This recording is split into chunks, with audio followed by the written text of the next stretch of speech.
Nick Vujicic, l'homme que le monde voyait sans avenir imagine. Tu viens de naître. La salle d'accouchement, qui habituellement explose de cris de joie, retient son souffle. Le silence est lourd.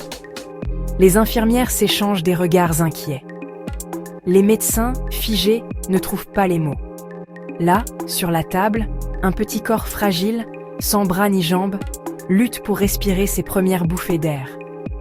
C'était le 4 décembre 1982, à Melbourne, en Australie. Les parents de Nick sont bouleversés. Ils avaient rêvé d'un enfant en bonne santé, d'une vie normale. Et voilà que la réalité les frappe de plein fouet. Les médecins, impuissants, secouent la tête. Il n'a aucun avenir, aucun. Les mots tombent comme une condamnation. Mais le pire n'était pas encore là. Les blessures invisibles. Les années passent. Nick apprend à vivre sans bras, sans jambes. Mais ce n'est pas le handicap physique qui pèse le plus lourd.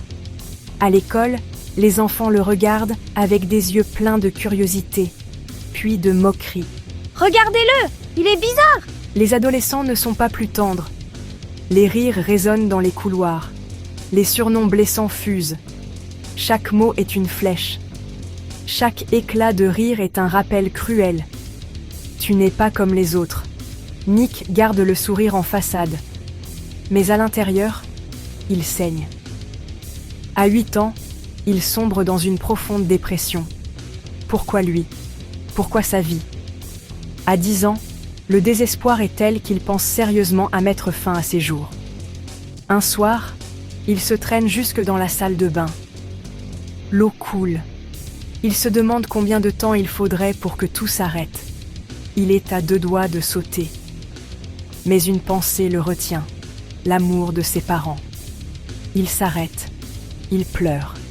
La vie continue, mais le vide intérieur reste immense, écrasant, comme une nuit sans étoiles. Le tournant inattendu. Puis, quelque chose change. Nick n'était pas un garçon religieux.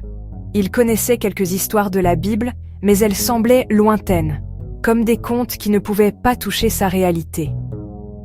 Jusqu'à ce jour, il a 15 ans. Un ami de l'église lui lit un verset.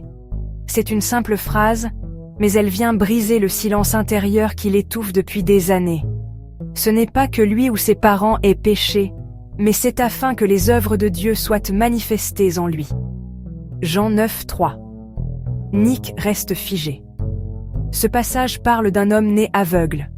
Toute sa vie, on avait pensé que son handicap était une malédiction. Mais Jésus dit « Non, c'est une opportunité pour que la gloire de Dieu se révèle. » Les mots résonnent dans le cœur de Nick comme une voix personnelle. Et si c'était vrai pour moi aussi? Et si ma vie, avec toutes ses imperfections, n'était pas une erreur? Mais une scène sur laquelle Dieu voulait écrire son histoire? Pour la première fois, il ose l'imaginer. Peut-être qu'il n'est pas une victime. Peut-être qu'il est un instrument. Le premier pas dans la lumière. 2 ans plus tard, à 17 ans, on l'invite à parler devant une salle d'étudiants. Nick hésite. Il n'a jamais fait ça. Que peut dire un jeune homme sans bras ni jambes qui passe son temps à cacher ses cicatrices? Il se retrouve face à la salle. Les cœurs sont attentifs. Les yeux sont rivés sur lui. Il inspire profondément. Sa voix tremble au début.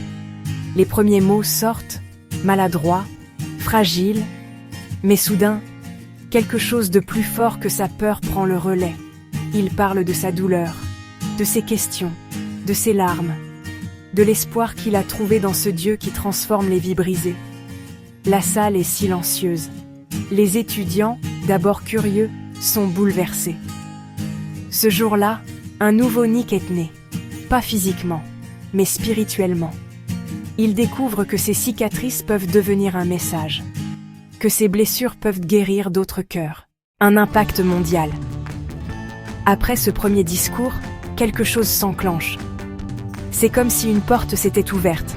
Une porte que personne ne pouvait refermer. Nick commence à recevoir d'autres invitations.